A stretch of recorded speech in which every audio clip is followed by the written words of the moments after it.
What happened to your child that made you realize nuclear was the only option? When my daughter was 13, she suddenly became extremely excited about going to school. This was the same girl who 2 weeks ago tried to play dead to skip class.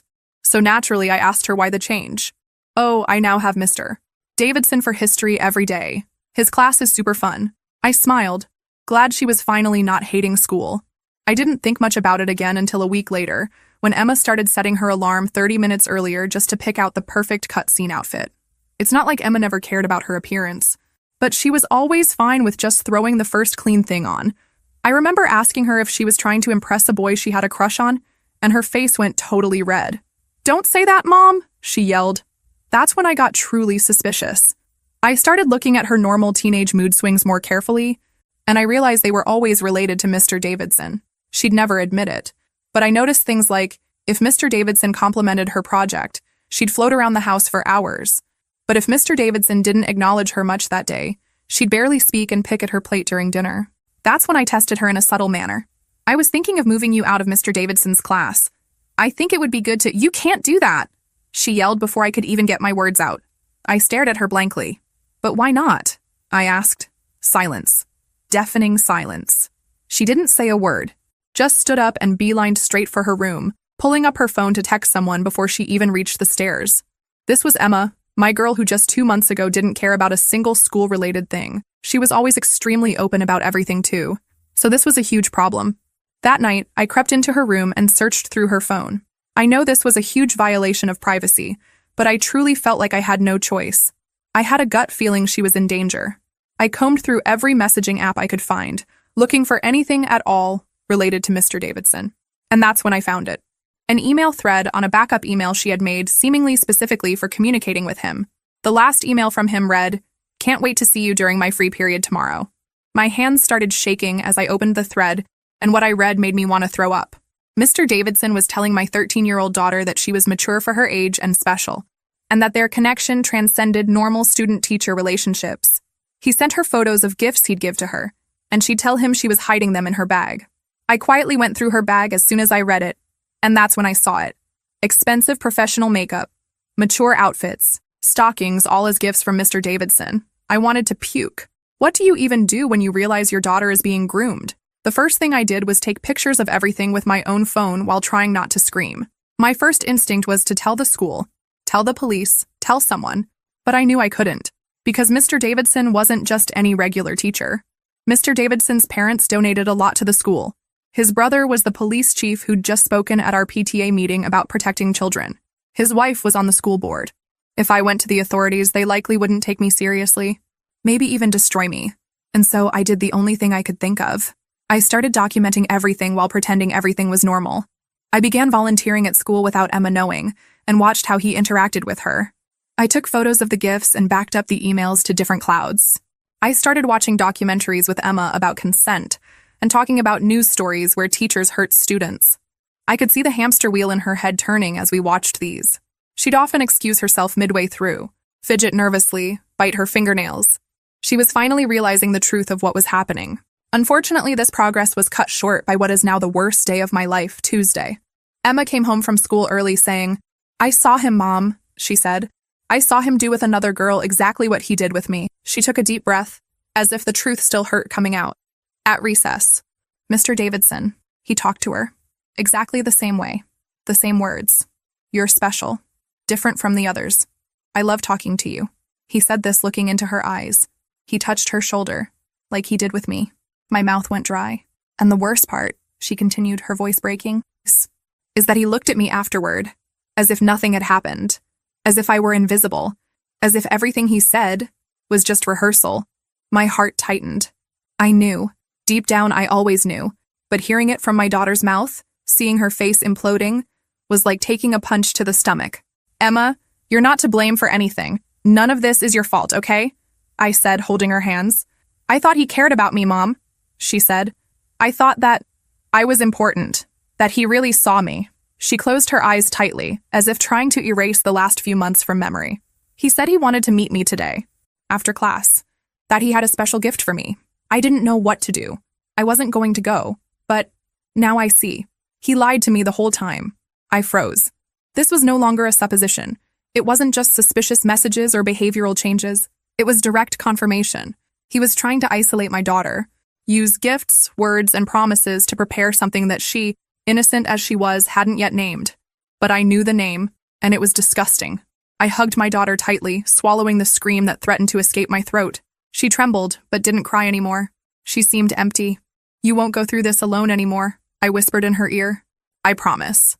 I'll take care of you. And he'll never come close again. Never again." She nodded, saying nothing, and fell asleep right there, exhausted. I covered her with a blanket, got up, and closed the living room door. I knew that from that moment, my life would be different. I couldn't wait anymore. Or trust in protocols. I needed to act. Now. But to act, I needed proof, and the next step would be even more difficult. That night, when Emma finally fell asleep, I sat in the dark for long minutes, staring at nothing. My heart was restless. I knew I couldn't simply sleep and pretend that all of this would pass with a conversation or blocking his phone. This wasn't a teenage fight. It was serious. Too serious. And I needed proof. I needed to show, clearly, who he really was, even to her. I went to Emma's room, took a deep breath, and carefully picked up her phone. I knew the password. I never needed to use it without permission, but that was more than permitted. It was necessary. I opened the messaging app and went straight to the history with Mr. Davidson. The latest messages were there, intact. He called her my smart girl, said she had a different glow, that the way she saw the world was unique for someone so young. The words seemed gentle at first glance, almost like common encouragement. But they weren't. Not when added to the context. Not when I knew what he was doing. I replied carefully, pretending to be her. "Hi. You said you had a special gift. What is it?" His response came in seconds, as if he were waiting. "You'll love it. I chose it with care. But I'll only show you if you promise not to tell anyone. It's just ours, okay?" I swallowed hard. I continued. "Where are we going to meet?" He sent the address of a remote park, late in the afternoon the next day. Said it was safer there. Added a winking emoji. And then wrote, "Bring that black purse you used last week. You look beautiful in it." At that moment, my body froze. This wasn't just an innocent conversation. It wasn't just a teacher crossing boundaries with words. He was planning. He was confident. This wasn't the first time he had done something like this. You could tell by the way he wrote, as if he knew exactly how to manipulate. I continued the dialogue, maintaining the pose of a curious and anxious girl. He began to speak more openly. Said he had been waiting for this moment for a long time, that it was difficult to restrain himself in classes, and that she needed to understand that their bond was too special to fit within the school. He used words like true connection, secret friendship, freedom to be who we are. I read each sentence as if it had a blade piercing my chest. I took screenshots, copied the messages, saved everything in more than one place. My whole body trembled, but I knew I needed to maintain control.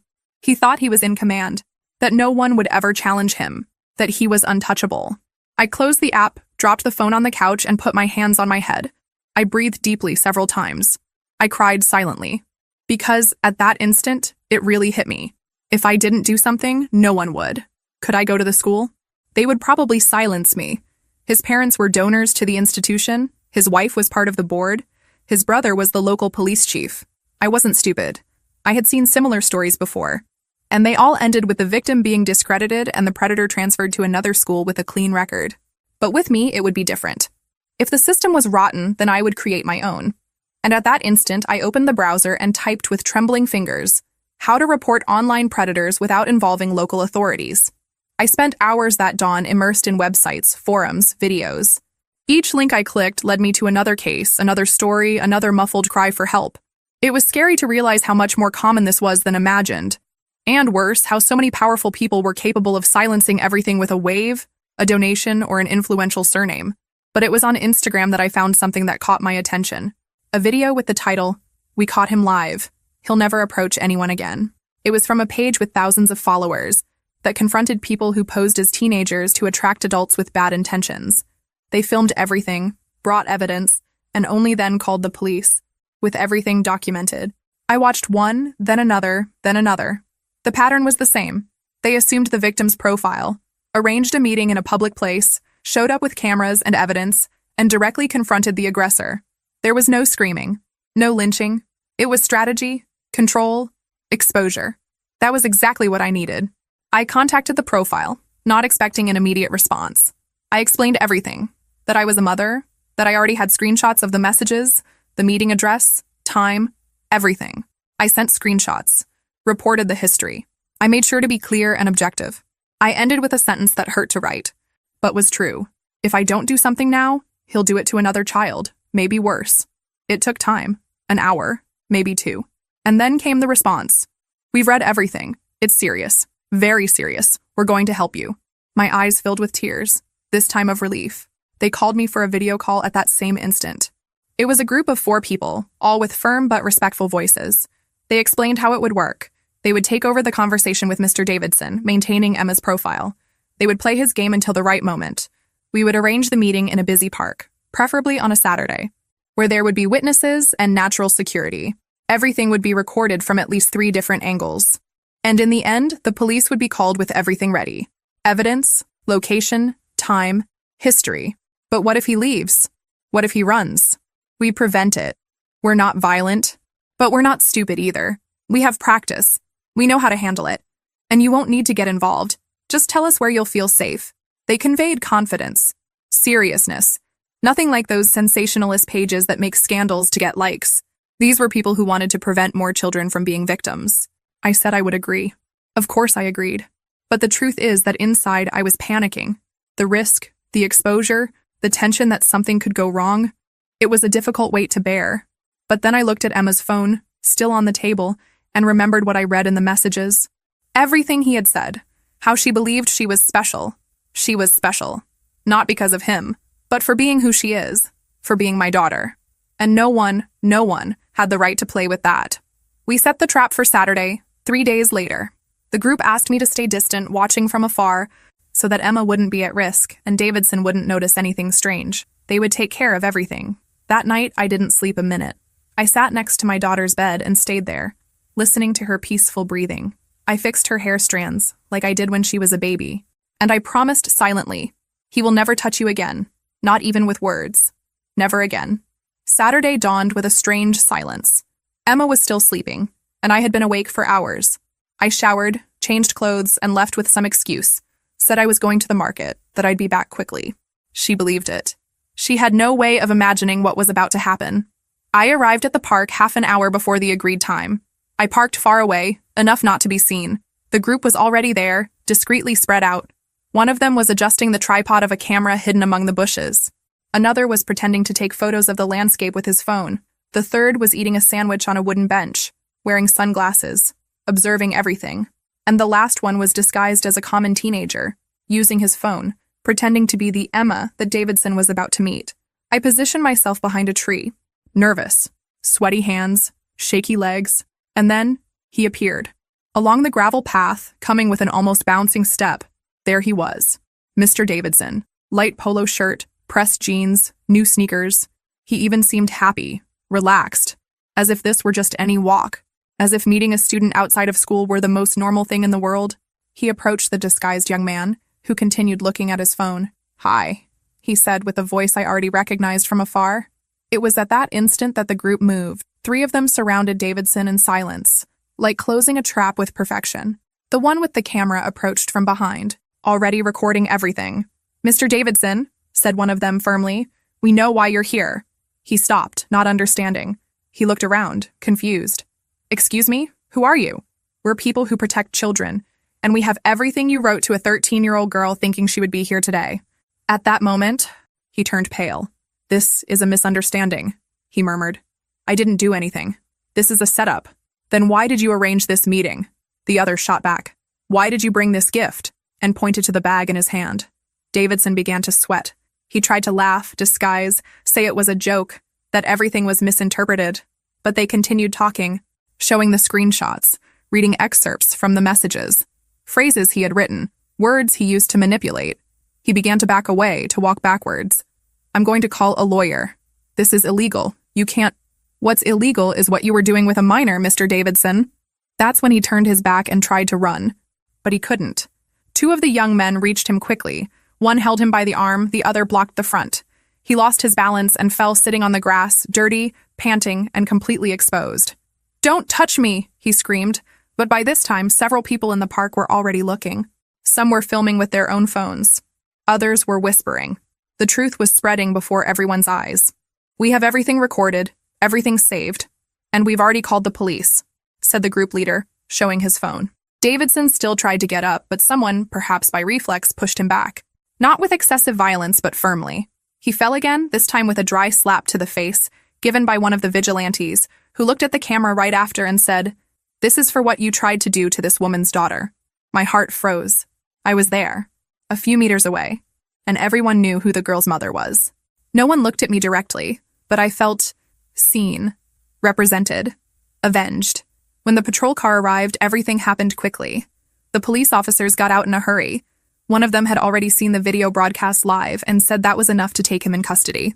Davidson tried to explain, tried to justify himself, but there was nowhere to run. He was handcuffed right there, in front of everyone. As they took him away, he looked back, scared, lost, ashamed, and for a brief moment, I almost felt sorry. Almost. But then I remembered my daughter's expression when she realized she had been deceived.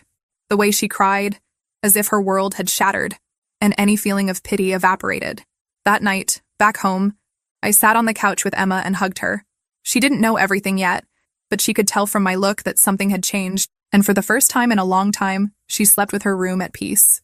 Davidson's arrest wasn't the end. It was just the beginning. The following Monday, I received a call from the detective responsible for the case. The search and seizure at his apartment had already been completed, and the content they found, well, he didn't even need to describe it. The pause in his voice said everything. But what he told me afterward confirmed what I already feared. Davidson wasn't doing this only with my daughter. They found message exchanges with at least 4 more teenagers of the same age. Some archived conversations, others deleted but recovered. Photos, audios, small videos. He had built a secret routine, acting calmly, using the same methods, the same sweet words, the same expensive gifts. And the worst part, he had been doing this for years. When the video of the confrontation in the park was officially published by the group, with proper protection blurs and explanations about the case, it exploded. It went viral in a matter of hours. And with it came the comments, the messages, the reports. One mother wrote, "This man was my daughter's teacher in 2020. She was 12 years old. Now everything makes sense." Another, even more direct. "He gave my daughter a lipstick in secret. I thought it was strange, but the school said it was kindness. Today, I'm in shock. Dozens came, maybe more than 100. Some old, others current. All keeping the same feeling. Something was wrong, but no one knew how to act. No one had proof, until now." The formal complaint happened 2 days later. The prosecution filed for preventive detention, and it didn't take long for the sentence to arrive as well. His name was removed from the school's staff roster. His image disappeared from the exemplary educator's wall.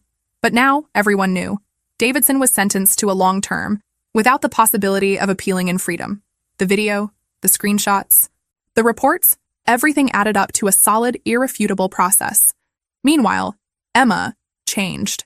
At first, the trauma still visited her in long silences and sporadic nightmares. But with the psychological support we sought, she began to understand that she wasn't to blame for anything, that she was manipulated by someone who used his position to hide, and that her courage, telling me everything, saved not only herself, but other girls too. She regained confidence gradually. She went back to drawing. She went back to speaking with enthusiasm. And one day she told me a sentence that broke me inside. "Mom, I think I want to use what happened to me to help other girls, so they don't feel silly like I felt." I hugged her so tightly that I ran out of air. She was no longer just my daughter. She was a survivor, a voice, a light for others who might still be in the dark. Nowadays, we are both invited to conversation circles in schools, not to tell names or expose details, but to teach, to alert, to remind people that danger sometimes wears a tie, says good morning in the hallway, and pretends to teach. The community changed too. The school implemented new protocols. Teachers began to be more supervised. Parents started paying more attention. And most importantly, children began to be heard. For real. And even with the scars, even with everything that could have been avoided, today I can say with a firm chest, we won. And Davidson will never have the chance to deceive anyone again. Not with the whole world watching. Sometimes I find myself sitting on the porch, looking at the evening sky, and remembering everything that happened as if it were an unresolved nightmare. But then Emma appears laughing with some book in her hands, or calls me to see an illustration she drew herself. And I remember, it wasn't a nightmare. It was real. And still, we survived. But no one came out of it the same. Emma, for example, is a different girl now. She remains sweet, but not naive. She learned with a hardness I never wanted her to face that the world can be dangerous even where it should be safe. But she also discovered something more, that she is strong, that her voice matters, and that when it's heard, it can change other people's lives. She still goes to therapy, not because she's broken, but because she knows that taking care of the mind is as important as taking care of the body. Sometimes, on some quieter nights, she still gets restless, tosses and turns in bed, but they're increasingly rare. And today, she looks me in the eyes with firmness. She knows what she wants. She knows she deserves respect, and she doesn't accept less than that. She signed up for a support group for girls who went through similar experiences. She's been giving talks in schools, even at her young age, and she told me the other day, "Mom, I'll never again think that staying quiet is easier. That's worth more than any diploma." Me? Well, I changed too. I was never the combative type. I was always more the type who resolves things through dialogue, patience. But when it comes to protecting a child, you discover strengths you didn't know you had. Today, I'm active in educational campaigns. I help other parents identify early signs of manipulation and abuse. And above all, I'm a mother who learned to listen. With my eyes. With my heart. For a long time, I blamed myself for not noticing earlier. But today, I understand that guilt doesn't build. Vigilance does. And attentive love saves. Mr. Davidson. Well, his name became synonymous with warning. He serves his sentence in a closed regime with no forecast for reduction. The lawyers tried everything, but the evidence was overwhelming. Besides our case, 4 other families formalized complaints. One of them revealed that they had tried to warn the school years ago, but were ignored. Now, everything came to light. The last news I had of him was during the final trial, when he tried to make a speech saying he was misunderstood. The prosecutor simply replied, "You were understood perfectly. That's why you're here." And there ended the career, reputation, and disguise he had used for so long. The vigilantes, well, they continue with their work. The video of Emma's case was the one that went most viral on their profile to date. Millions of views, interview invitations. But more important than fame was the impact. They received support from NGOs, psychologists, child protection councils. They improved their methods. They created partnerships with cybercrime departments. And they know they can't take justice into their own hands, but they can expose what needs to be seen. They sent me a message recently.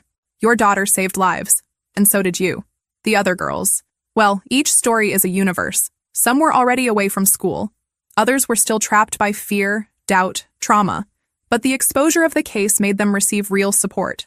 Therapy, legal support, qualified listening.